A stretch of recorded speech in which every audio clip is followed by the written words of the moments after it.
Dito ba tayo na may great expectation sa puso natin? Amen. May great expectation na tatanggap tayo ngayong umaga mula sa Panginoon. Yes. Amen? Amen. And we are indeed expecting from the Lord. Alam mo, kapag nag-i-expect ka sa Diyos, makikinig ka. Amen?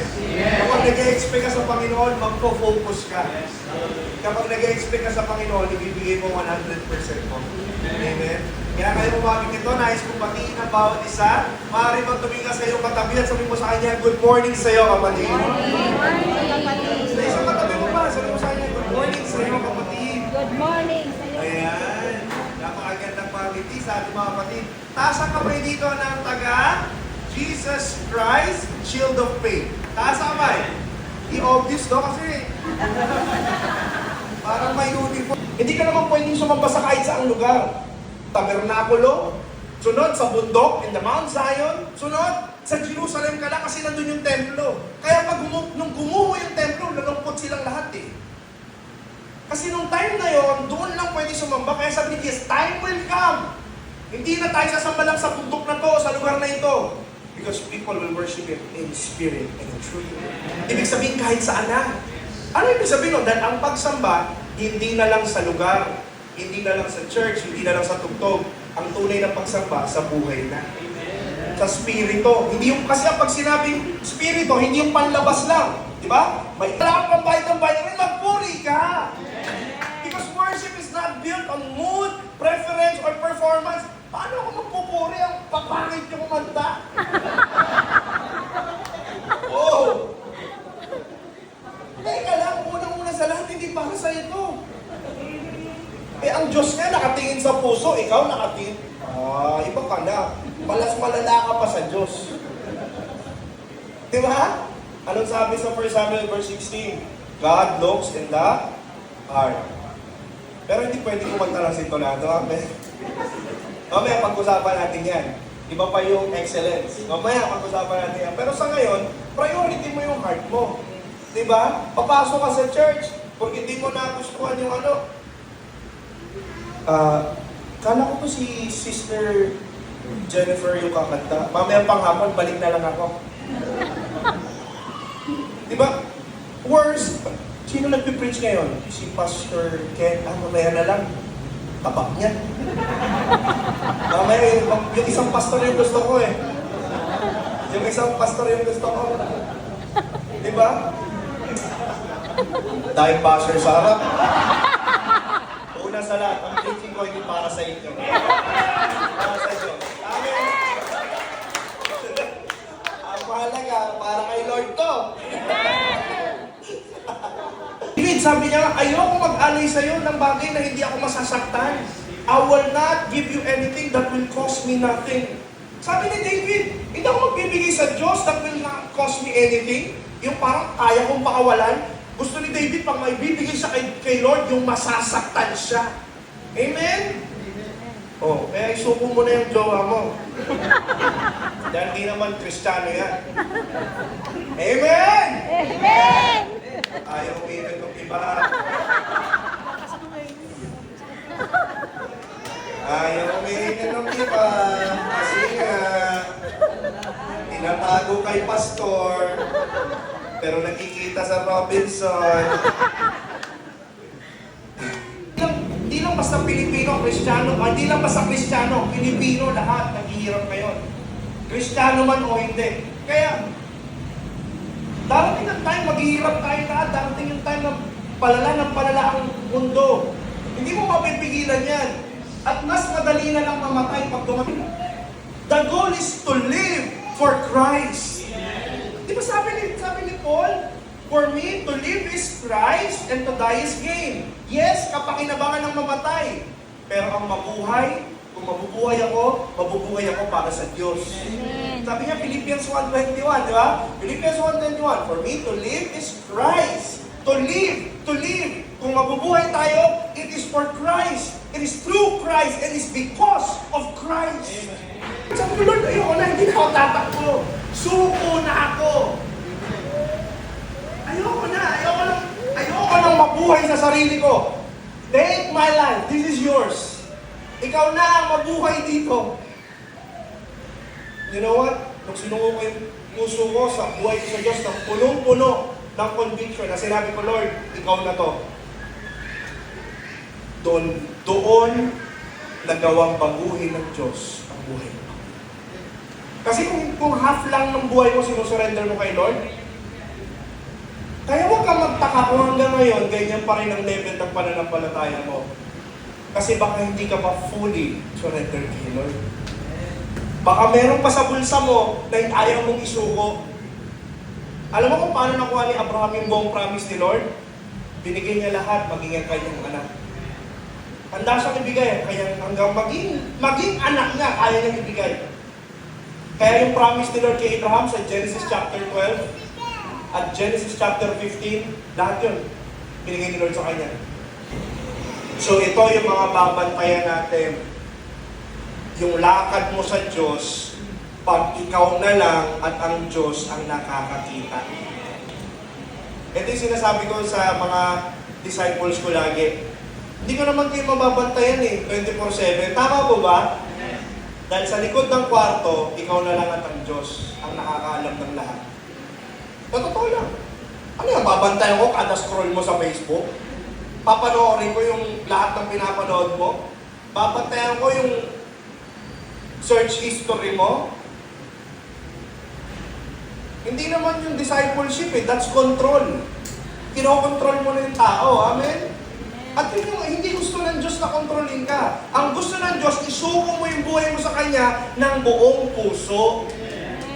Hindi yung magtitino ko kasi baka mahuli ako ni Lord. Ang gusto ni Lord, Lord, dahil mahal kita, susundin kita. Amen? Ito lang, amen?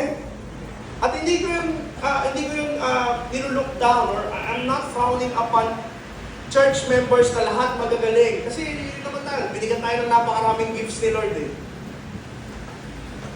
Pero hindi nga kasi nasusukat yun sa loob Ang tunay na sukatan ay pag nasa labas ka na ng church. Are you still worshiping God? Are you still surrendered to God kahit nasa labas ka na ng church? Nakasurrender ka pa rin ba kay God? Amen? And lastly, our worship, kung gusto nyo maging biblical yung worship nyo, it requires humility. Ano yung humility? Pagpapakong baba. Pagpapakong baba. Basahin natin Psalms 115 verse 1. Psalms 115 verse 1. Psalms 100. Hindi sa amin, O Diyos. Ang sabi sa Psalms 115 verse 1, not to us, O Lord, but to your name I give glory for the sake of your steadfast love and your faithfulness. Sabi sa Tagalog, huwag sa amin, O Panginoon, huwag sa amin. Inuulit pa niya Huwag sa amin, nothing to us, O Lord, huwag sa amin. Kundi sa iyong pangalan ay ibigay ang karangalan dahil sa iyong tapat na pag-ibig at dahil sa iyong katapatan. Biblical muna. Hindi ka pwedeng maging on fire na worshiper kung hindi biblical worshiper. Kailangan maging biblical worshiper ka muna kung gusto mong maging on fire. Sino dito gusto maging on fire para sa Panginoon? Amen? Tayo lahat. Si Lord ang inaalayan mo ng lahat ng awit na ito. So this morning, can we just lift our hands? Can we lift our hands, please, church? Para kay Lord yan. Para kay Lord. Hindi para sa tao. Para kay Lord. Itaas mo. Huwag kang mahiya.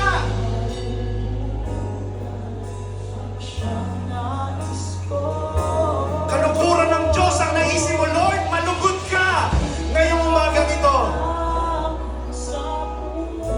Come on, let's lift it up. Let's lift it up. Hallelujah! Na hindi pala dapat tayo nahihiya, ipahayag yung magandang balita ni Kristo. Kasi ito ay kapangyarihan ng Diyos. Kapangyarihan magligtas, kapangyarihan magbigay ng kaligtasan sa lahat ng naliligaw. Amen? Kaya ngayong hapon ito, samahan niyo kami magpuri sa Panginoon. Palapakan natin ating kamay. Amen!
Tuloy po tayo sa ating talakayan. Kung kayo dito na-bless kanina sa morning session, prayer ko, no, talagang doble pa yung blessing na makuha natin ngayong hapon sa mga salitang ating tatalakayin.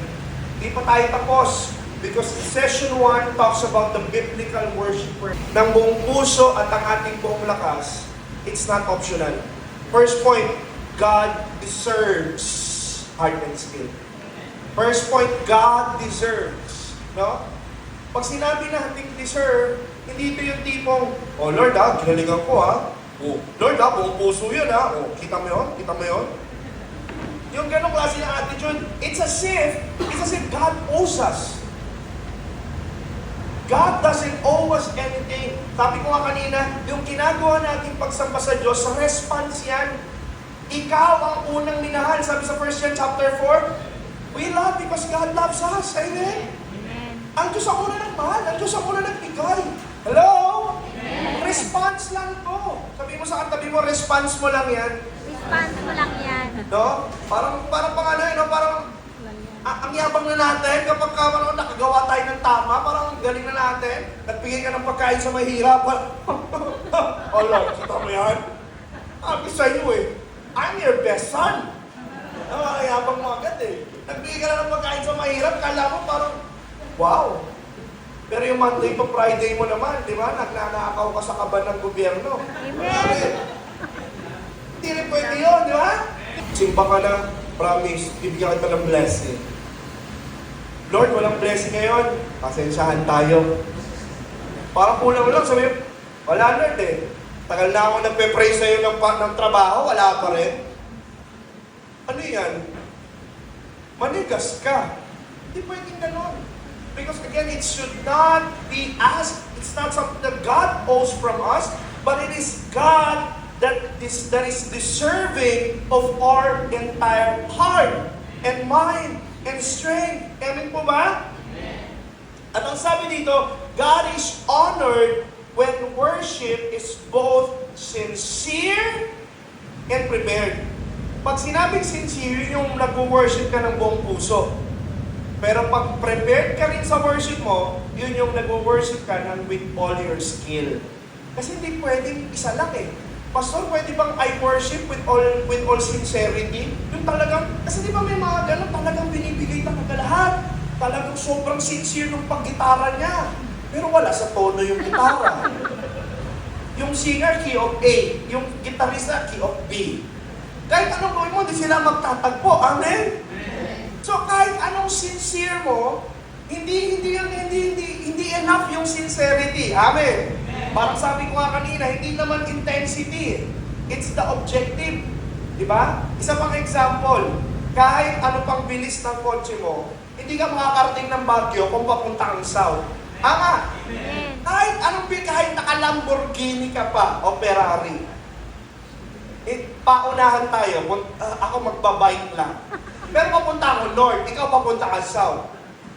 So ganun din yung tao na sobrang galing ng skill pero mali yung direksyon. It's not just about the heart, sobrang sincere niya. Di ba? Kasi, minsan may mga ganun sa worship team, hindi ko sinasabing lahat, pero may mga ganun. Sister, mukhang hindi pa yata ready si kapatid kasi kailangan pa niya ng training. Alam mo, sister, huwag kang ganyan. Sa puso naman tumitingin si Lord. Kahit distracting na siya, di ba? Hindi pa. Distracting na siya. Ginagawa niyang gitara yung bass. Parang, hindi pwede yun di ba? So, again, if you want to honor God, it should be both sincere, but with preparation. Amen? Dapat sincere and with preparation. So sabi mo sa katabi mo, mag-prepare tayo. Mag-prepare tayo. No? Kailangan handa. Pero sa totoo lang, ang pastor would agree with me. Tatagal ko sa ministry, minsan, mas mahirap pang ituro yung puso kaysa sa skill. Alam po ba? Para mas madaling turuan minsan yung may puso na sa paglilingkod, tapos skill na lang. Hindi naman sa lahat ng oras yun, it's not a general rule. Experience lang din, karanasan ng iyong lingkod. Minsan ganun Kaya sabi ko, hindi pwedeng isa lang. Dapat merong dalawa. Sabihin mo ulit sa katabi mo, dapat meron kang dalawa. Dapat meron kang dalawa. Sabi ng isa, ako meron tatlo. Okay. Dinait mo pa kami. Kami heart and skill lang. Ikaw may fire na. Mamaya yung fire. No? Ngayon muna, skill, heart and skill. Ano yung sa heart? Siyempre sa heart, hindi nga, paano ba yung prepare ng heart? Diba? Hindi ka kakain ng baboy, walang chitsakong bulaklak, ano? Hindi, ibig sabihin dito, kailangan prepared ka spiritually. Amen po ba? Yun, kaya doon tayo nang una kanina eh. Biblical ka ba? Kasi sabi ko nga, ang hirap kapag spiritually, hindi ka ready. Ano ibig sabihin ng spiritually ready? Ang tanong, sa pagtayo mo ba sa paglilingkod sa Panginoon, are you rooted in the Word of God? Ganun na lang yung grace ni Lord sa atin ngayon. Imagine mo, ilang beses ka nang tumayo sa stage na to na hindi ready ang puso mo. Di ba buhay ka pa? But I'm not kidding when I say, in the Old Testament times, right, Pastor? Pag pumasok sila sa Holy of Holies, wala sila sa tamang puso, hindi sila yung tinawag ng Diyos, hindi sila yung Levite, patay! Kaya yung mga pari pumapasok noon sa Holy of Holies, may bell. May bell na nakasabit sa bewang nila, may tali, para pag tumutunog pa yung bell, buhay pa. Pag wala ng bell, aatake na lang yung tali. Patay na. I'm not even kidding. That's how it is because you cannot enter into the presence of God because God is holy and we are sinful. Pero napansin nyo, gano'n na lamang ang biyaya ng Diyos. Grabe yung grace, no? Sige mo, nagagawa na natin ngayon yun. I mean, we don't tolerate that. But that should serve as a warning for all of us. Yung Old Testament times, hindi na natin babalikan yon, pero magsisilbi yung aral sa atin. Tama? Di ba? Parang yung mga history lang natin. Yung history, hindi na natin babalikan yon. Pero doon, matututo tayo, di ba, sa history natin, natututo tayo kung paano tayo dapat gagalaw ngayon. Tama? Ganon din sa Bible. Yung mga tamad magbasa ng Old Testament, kawawa kayo. O, nalahimik kayo, no? Kasi ayaw nyo magbasa ng Leviticus. Gusto nyo lang sa Old Testament, yung Psalm. Magbasa kayo ng Numbers, magbasa kayo ng Exodus. Doon pala, makikita nyo kung gaano ka-graceful si Lord. Yung mga tao noon, yung mga Coralites, kinakain ng lupa. Kung di nyo alam, may mga kinakain ng lupa noon sa Old Testament. At naniniwala ba kayo na itong lugar na to ay banal na lugar? Amen. Because right now, we are standing in a holy place. This is the house of God. And we are standing here all together at tayo ay templo ng Diyos. So tayo ay banal din. At ang lugar na to ay banal din. Ang buong lugar na ito ay banal dahil tayo nandito, dahil tayo tahanan ng Diyos. Amen po ba? Amen. Kaya ready dapat ang heart mo. Dapat handa ang spirito mo. Sabi mo ulit sa katabi mo, handa dapat ang spirito mo. Handa dapat ang espiritu. Prepare your heart. Diba? Kailangan prepare. Hindi lang heart. Ito na, dito na tayo sa practical. Dapat prepare din ang skill. Amen. Dapat handa rin yan. Diba? Imagine, yung mga taong nagko-concert sa labas ng church, ilang linggo, ilang buwan bago mag-concert, nagpa-practice na yan. Ang presensya ng Diyos sa buong team nyo, pag Sunday, impartation na lang kayo. Kayo na lang yung magbibigay eh. I-impart nyo na lang yung bakit? Kasi Sabado pa lang, blessed na kayo. Ang hirap kaya nung Sunday, yung mga tao papasok, bigat na bigat, puro problema, tuyot na tuyot, tas yung worship team, tuyot din. Tas ang kanta nyo, ulan ng pagpapal. Diba? Ang gulo, diba? Hindi nagko-connect yung buhay mo sa kinakanta mo. Ang gulo, parang yung worship leader na nagsabing, ipikit po natin ang ating mga mata at umawi tayong open the eyes. Ipikit po natin ang mata at sabihin natin, open the eyes of my heart. Ang gulo na. Kaya naguluhan yung kongregasyon, magpipikit ba? Open the eyes. Minsan ganun yung worship team eh, ang gulo eh. Ito yung kinakanta pero yung puso ang layo. Pastor, alam mo, judgmental nga, hindi ako nag-judge. Kasi ako mismo, karanasan ko yan. Diba? Sabi ko nga sa inyo, hindi na siguro sikreto sa inyo, pero ako po yung instrumentalist ni Other, ni Sister Jen, dati pa. Diba? Sipin mo, kada tumutugtog ako sa harap, lahat sila blessed na blessed. Point number 2 natin, bakit kailangan ganun yung emphasis sa skill? Ba't hindi pwedeng puro pusuan lang ang laban? Bakit kamo hindi pwedeng puro pusuan ang laban? Because skill is also stewardship. Skill is also stewardship. Ano ibig sabihin ng stewardship? Pag sinabing stewardship, ito yung leaving things better than how you found them. Sa Tagalog, kapag nakakita mo isang bagay, ito yung ibig sabihin ng stewardship. Hindi mo siya hayaan na ganun lang. I-improve mo pa siya.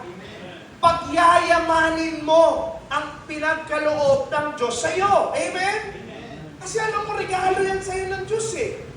Eh di ba sino dito pag may regalo sa'yo, parang halos, hindi pag may bago kayong gamit, halos hindi magaskasan. Di ba? Sinuot mo na yung sapatos, pag bago, pag sinubad mo, ibabalik mo ulit sa box. Kailangan naka-plastic ulit. Kasi ingat na ingat eh. Isipin mo sa mga material na bagay yun. Paano pa kaya yung regalong binigay ng Diyos sa'yo? Amen? Amen. Kaya ganun ka-importante, basahin natin. 1 Peter chapter 4. 1 Peter chapter 4, verses 10 to 11. Paborito ko itong mga verses na to pagdating sa mga gifts. 1 Peter 4, 10 to 11. Anong sabi doon? 1 Peter 4, 10 to 11. As each has received gift, ano sabi doon? Lahat daw tayo may nakatanggap ng gift. Sino dito tumanggap ng gift sa Lord? Amen? Lahat tayo tumanggap na. Sabi nga ni Lord, lahat tayo, kung paano kayong tumanggap ng kaloob o biyaya sa Diyos. Ano sabi? Be as good stewards of varied grace. Maging, ano sabi doon? Ipaglingkod ninyo ito sa bilang mabuting katiwala. Kahit naman magaling yung worship leader, pero yung worship leader, ganito, di ba, mapakata? Iba tayo na, orin ba tayo sa Diyos? Eh, saya-saya. Love you, Lord. Parang hindi rin di ba, hindi nakakaingahan nyo di ba? Sabi ko nga kanina, usher kayo. Ang worship team, ina-assure nyo sila kay Lord, paano sasama sa iyo yung tao? Nakakatakot ka, parang may sakit. Kahit ikaw, takot ka sa tao. Ikaw nga, takot ka sa kanila, paano pa sila lalapit? Diba? Paano sila sasama sa iyo? Paano sila ililid? Dapat, kaya skill yun, di ba? Yung worship leader, dapat engaging eh. Tama mo ba? Dapat ano yan eh, pinapractice din yan. Pastor, nung una ba lahat kayo ganyan? Hindi. Pinapractice yan. Siyempre, nahihiya ka rin sa una, pero pag yayamanin mo, leadership yan. Pag yung stage presence, di ba? Dapat, mas masarap magpuri sa Diyos kapag yung mga nasa stage na worship leader, yung mga engaging din, di ba? Yung hindi lang yung nakaganyan hanggang buong tapos nakapikit lang buong parang hindi na nakamulat. Kaya minsan may mga worship leader, pag mulat nila, nakaganyan sa una, nung matapos yung service, nakaganyan ko na. Kasi kaya may mga worship leader, tapos nakauntog ka na yung gitara. Pagtas ng service, nakaganyan. Kasi nga, ikot ka na lang, ikot kasi nakapikit ka lang. May mga ganong worship leader, di ba? Kaya ang turo sa amin dati nun sa training, dapat ang worship leader, pipikit ka, pero after a few seconds, bumulat ka rin. Mamaya, pinaprank ka na ng buong church, wala na sila eh. Puri! Ano sila? Hindi mo na ako. Hindi ka nila iniwan, rapture na, naiwan ka. Aray ko. Mas mabuti ng pinrang kanila. Eh paano kung totoo rapture na naiwan ka? Tapos ikaw pa yung worship leader. Aray ko. Aray. Tuwawa ka naman. Pagyamanin mo yung skill mo. Tama po ba? Amen. Totoo yun. Ito lang pagiging praktikal lang. Iba pa rin pag yung worship leader mo, yung engaging talaga. Di ba? Tara. Di ba? Ang sarap din sumabay eh, di ba? Kapag yung gitarista niya, bakit ko rin eh. Hey! Again, it's not just about performance kasi nasa tao naman yan eh. Kahit gumaganong pag nag-headbang ba ako, ibig sabihin wala nang tama ang puso ko. Judgmental ka lang. Di ba? Kasi ang puso ko naman, Diyos lang naman nakakabasa yan eh. So kung gumaganyan din ako ng konti, kasi nadadala ko ng music, pero nagpupuri pa rin ako sa Diyos. Kaya sabi ko, pagyamanin niyo lahat yan, pati yung stage presence, pagyamanin niyo yan. Huwag lang susobra. Sabi mga worship leader, di ba? Pinaglilid lang ng worship, nag-preach na ha? Sabi sa Psalms 23, 15 minutes na, buksan natin ang Bible sa Jeremiah 29. Pinakakanta ka lang! Bibigyan ko na sana ng pulpit to eh. Tuloy mo na! Kaya ka pa! Pag-akit ko sa pulpit, sige po, tumayo po tayo. Sarado na natin ang gawain sa panalangin. Ano ako sasabihin eh? Di ba, huwag naman susobra, amen? Amen. Sila nga kailangan maayos, may proseso, may mga framework. Bago sila sumalang, may mga certification na kung ano-anong MM, di ba? Tapos sa church, pwede na yan! Hindi pwedeng hindi pwedeng basta-basta sa Diyos. Amin po ba? Because again, skill is stewardship. Pinagyayaman ang skill. Amen? Palakpakan natin ang Panginoon. Yayaman. Pero ang point number 3, paano? Ang point number 3, paano? Mag-prepare ka. Basahin natin yung 1 Chronicles 25, verse 7. 1 Chronicles chapter 25, verse 7.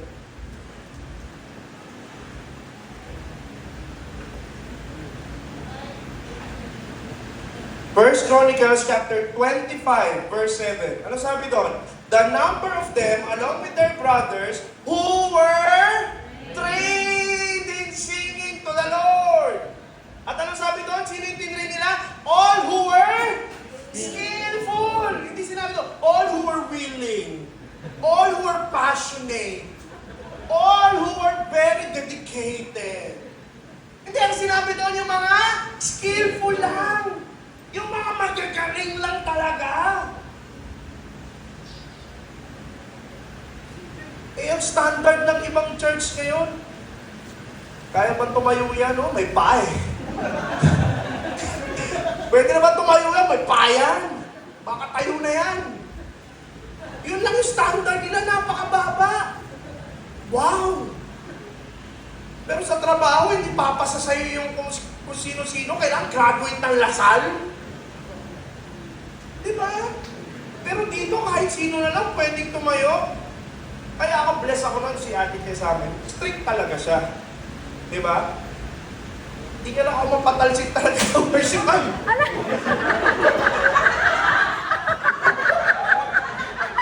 So,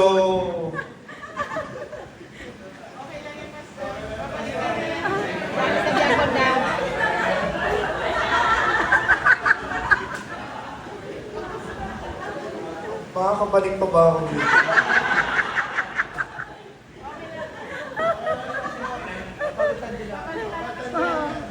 Pumikit po tayong lahat. Paggulat niya, wala na ako. Akala mo minsan ang galing-galing mo na sa gitara, ang galing mo na kumanta. Pag nanood ka ng YouTube, baliw ba to? Di ba kasi sobrang gagaling nila? Pero dito mapapansin mo, 288 lang yung napili. Bakit? Kasi yun lang yung dumaan sa masusing preparation. At hindi lang yan, kahit di lang sa worship team, kahit sa buhay Kristiyano. Kung gusto mong magamit mightily ni Lord, kailangan handa kang dumaan sa proseso at preparation hinanda ng Diyos na yun. Kaya sabihin mo sa katabi mo, dapat handa tayo sa training. Dapat handa tayo. Sige, kalapitin mo siya, sabihin mo, mag-training tayo. Mag-training tayo. Diba? Tagay tayo, mag-training tayo ha. Ito, real talk lang ha. Sa mga mas bata sa akin, mapalad kayo na buhay kayo sa panahon ng YouTube. Nung time namin, nila Ate Che, bago namin malaman yung chords, bibili muna kami ng songbook na pagkamahal-mahal, CD ng Hillsong na may libreng songbook. Eh, ang mahal-mahal po noon. Noon, sa pag-aaral ng music, is yung sarili kong kayabangan. I always thought what I know, kasi magaling yung master ko nun eh. Sobrang galing po ng master ko sa gitara noon. Sobrang galing niya mag-gitara. Wala ko pa ako nakikita kasi galing niya mag-gitara ngayon. As in sa mga friends ko And then, I always thought, sobrang lawak na nung nalalaman ko na wala ka nang pwedeng ituro sa akin, yung master ko lang. Kaya pag may nakakasalamuha akong ibang musician, para bang wala akong masyadong iniintindi, hindi ako masyadong ipag-collaborate. Pero mali pala yun. Ang tamang puso is dapat handa tayo magpakumbaba at lagi natin iniisip, lagi tayo may matututunang bago sa iba. Totoo yun. Luma man o bago, bata o matanda, lagi mong isipin, meron siyang alam na hindi mo alam. Natutunan mo yung stewardship. Nag-increase na yung skills mo. Pero ito sa katotohanan, ito po, medyo sa totoo lang, ito po para sa akin ang napaka-importanting part, lalo na kung matagal ka na sa ministry. Kaya makinig po kayo. Sino dito matagal na sa ministry? Taas ang kamay. Ayan. Ang dami, no? Maramihan pala sa inyo, bago. Taas kamay na matatagal na sa ministry. Ayan. Taas kamay ng bago lang.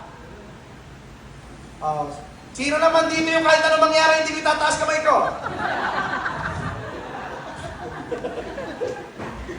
Yung iba, ayaw makipag-participate eh. Bahala ka! Biro lang po. Pero di ba, kailangan, importante itong isa sa mga huling topic natin. Kasi ito na yung, how do you keep the fire burning? Ito ang katotohanan, pagbago ka, ang dali mong magliyab. Tama? Lalo pagbago ka, sabi ko nga sa sobrang on fire mo, nasusunog yung katabi mo eh. Sobrang gigil na gigil ka, kahit madaling araw, gusto pumunta ng church eh. Rrrr! Totoo yan pag may mga bago, kasi matagal na po ang worship minister. Kapag may mga bago, yung mga musician dito dati, na mga musician nakita nyo kanina, nung mga bago pa lang yan, mga bata pa sila noon, nung tinuturuan ko pa lang sila, talagang, tugtog tayo! Alam mo, giyang na giyang sa ano, alam mo, adik eh. Tugtog tayo, jump yung lagi sila, jump tayo, jump! Di ba? Eh, ako po nag-work sa call center, pag umaga, panggabi pa ako nun eh. Pag umaga, antok ako, pero sila, gising na gising sila, mga bata pa, malalakas, mga kabataan. Gusto, jump tayo! Diba? Gigil na gigil sila kasi madali maging on fire pag bago ka. Tama? Pero darating yung time, pag umabot ka sa puntong ilang taong ka na naglilingkod, itong challenge, how do you keep the fire burning? How do you stay on fire? Paano mo mapapanatili yung gigil sa paglilingkod? Yung gigil sa paglilingkod sa Lord? Yung gigil sa pagpapalalim. Number 1, sa fire. Fire is fed by word and prayer. Ang daming, yung iba, ay, nakakatamad naman. Paano magpalalim? Paano maging on fire? Mag-pray ka at magbasa ng word. Ayan ang reason kung bakit hindi ka on fire. Kasi kinakatamaran mo yung word of God at yung panalangin. Amen? Yan yung reason. Buksan natin, Luke 24:32. Luke! And listen. No, Luke 24:32. Luke 24:32. Ano sabi doon? They said to each other, did not our hearts burn within us While He talked to us on the road, while He opened to us the Scripture, alam niyo kung sino kausap ng mga to? Si Jesus, the risen Savior. Si Jesus namatay, yes, after 3 araw, bumangon muli siya. May nakasalubong siyang 2 tao sa daan. Yung 2 tao na yun, hindi na nakilala si Jesus na pala yun.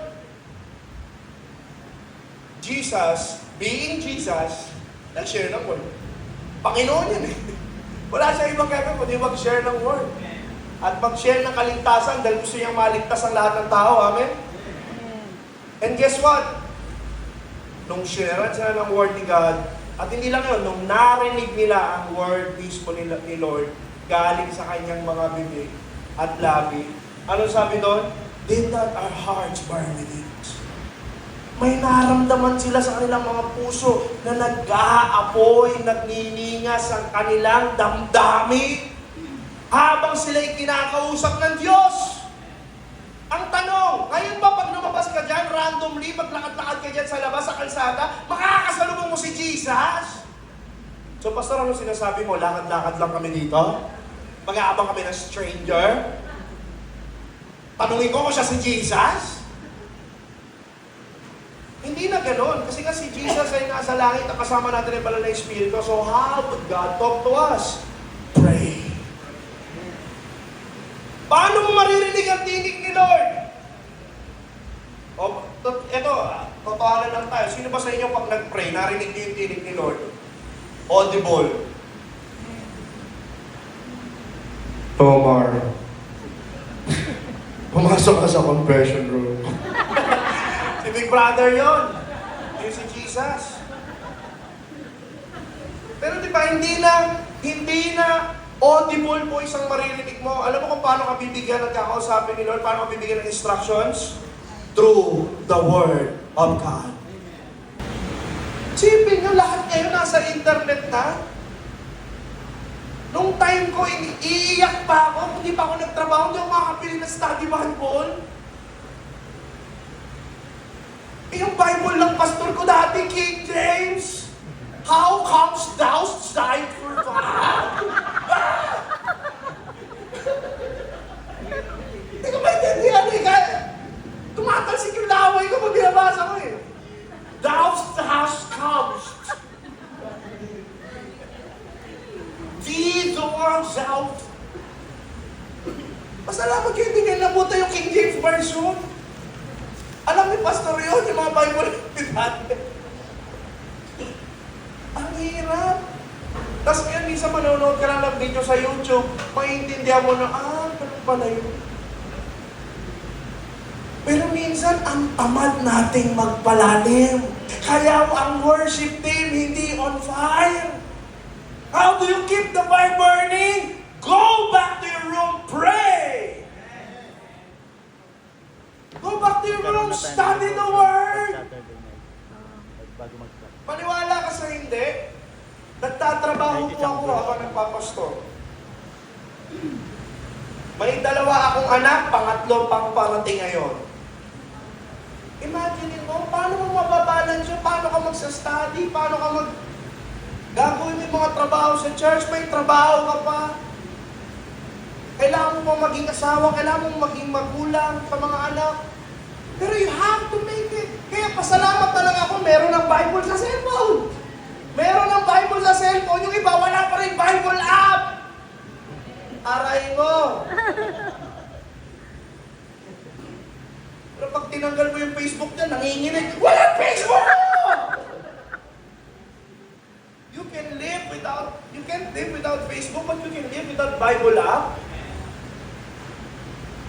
Oh, come on. Tapos inaasahan mo na on fire ka? Tapos sabihin mo ba, sisisihin mo ba yung pastor? Pastor kasi namin. Matutunan dyan, tuyot na tuyot. Kasabi ko sa'yo, itong nabalik to. Lilipad to. Biro lang. Nakakainis yung rin. Sisisi sa pastor, sisisi sa worship. Yung worship leader, di magaling. Mas si brother ano nagpakanta, pag yung gitara. Diba? Nag-bless ako. Grabe yung pressure. Pero hindi nagbabasa ng Bible yun, hindi nagpe-pray. Tapos, inaasahan mo na ma-bless ka ni Lord sa pamamagitan lang ng emotions. Your spirituality that cannot be based on the emotion. It should be based on the scripture, in the devotion, and your prayer life. Amen? Kaya mo kay Lord, mukhang hindi ka talaga tunay na naniniwala. Kasi problema po ito ng pastor ko, makakwento ko lang. Kinismis mo ba yung pastor mo? Ito ang problema sa church natin ngayon, lahat kasalanan nila pero hindi natin naging kasalanan. Lahat kasalanan ni pastor, kasalanan ni worship leader, kasalanan ng church, kasalanan ni BBM to eh. Lahat na lahat. Kasalanan lahat to, kasalanan to ng gobyerno natin eh. Hindi ka nagbabasa ng Bible, kasalanan ni BBM. Hindi wow!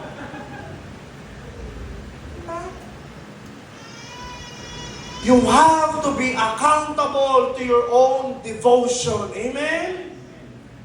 Kasi aakit ka sa langit, hindi naman yan by church eh. Di ba? Ano yan, sayaw? O, group 1. Jesus Christ, Shield of Faith.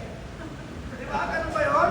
Pag-akit mo ng langit, ang titig yan, individual eh. Amen? Pananampalataya mo sa Diyos, may paniniwala ka ba sa Diyos, nagtitiwala ka ba sa ginawa ni Kristo doon sa krus, na siyang nagligtas, nagpatawad, naghugas sa lahat ng kasalanan nating lahat.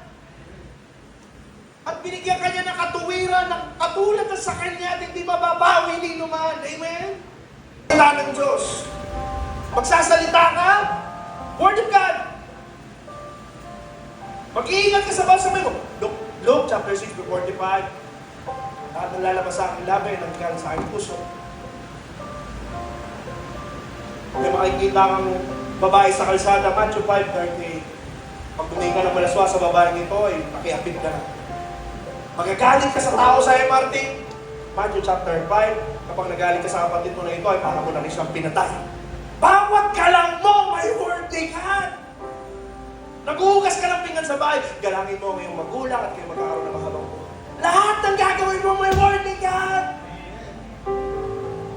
May nakita ka mga barumbado sa school, Ephesians chapter 5, verse 11, ang sabi doon, huwag mo itago ang katiliman, expose mo sila. Subo mo sila sa teacher mo. Ibig sabihin lahat ng ginagawa mo sa buhay mo, naka-root, nakaugat sa word ni God. Bawat lakad mo, nagpe-pray ka. Hindi kailangan nakaluhod, hindi kailangan sumisigaw, hindi kailangan narinig na lahat. Hindi kailangan nakapikit. Sa Bible nga, walang nagpe-pray na nakapikit, lahat sila nakaganyan eh.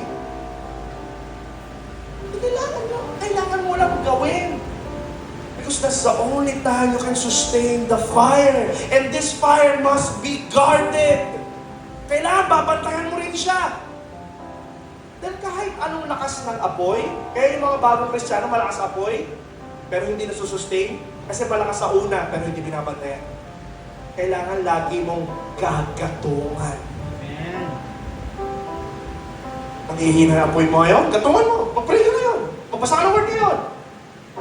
Hindi yung, lalamig na ako, aalis na ako sa church. Ha? Kung nalalamig ka, ba't di mo gatungan? Bakit aalis ka sa church? Ba't gagawa ka ng mali? Ba't di ka makipagkita kay pastor? Ba't di ka makipagkita sa devotion partner mo, sa prayer partner mo? Di ba dapat mas lalo mong ginagatungan pag nalalamig ka? Bakit pag nalalamig ka, aalis ka ng church?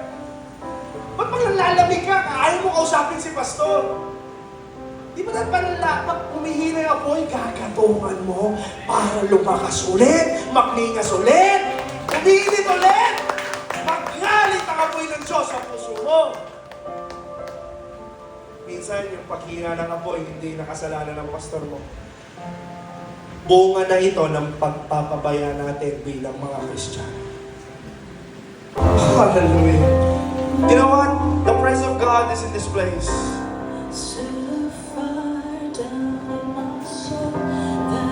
Nandito ang presensya ng Diyos sa hapong ito. Maniwala ka, kapatid. Huwag mo hayaang mamiss mo ito. Sabihin mo, Lord, I want it. I want it. Set a fire in my heart, Lord. Set a fire, set a fire. Gusto mo ba ng apoy ng Diyos sa puso mo? Now is the time. Lumapit ka sa Diyos.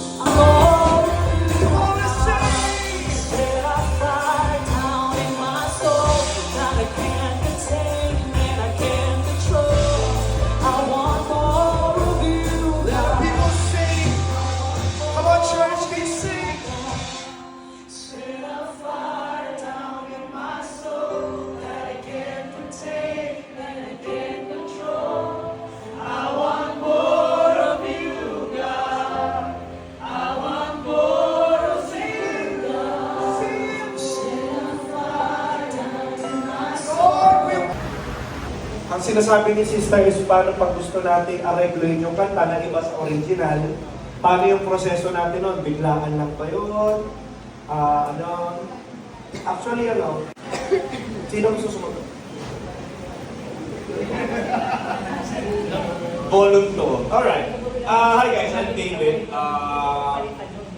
Previous na ako yung music director, Jason Fisted, music arranger. Paano kami na-process ng na activity? Usually, parang yung tanong mo parang kung same day, kung Saturday din ba, parang Okay, to answer that question, hindi. Hindi siya same day. Kapag nag-ideate kami, kung nag-isip kami ng ideya kung paano namin i-areglo ang isang pyesa, kanta, ako ang best practice ko usually is at least a month ahead. Isang buwan ahead, okay? Kinonsider ko na ito na 4 na beses na kami. Wala na.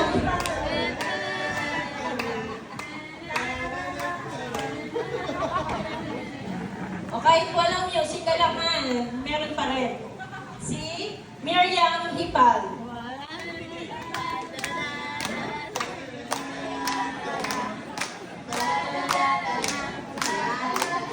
Porket walang drums, dapat meron din kahit ano na lang. Yan. Si Jason Nicole Lascano.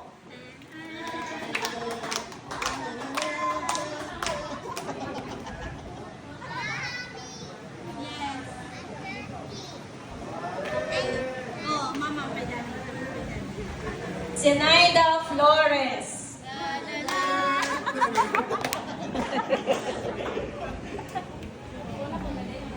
Pasuay din yung cellphone niya.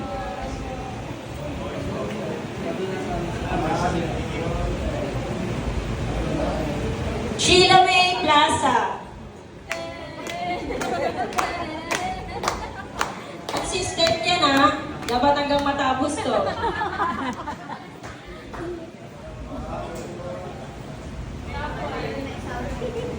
Mark Abelar.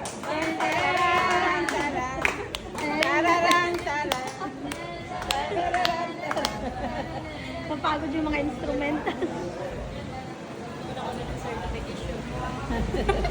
That's Ray De La Cruz.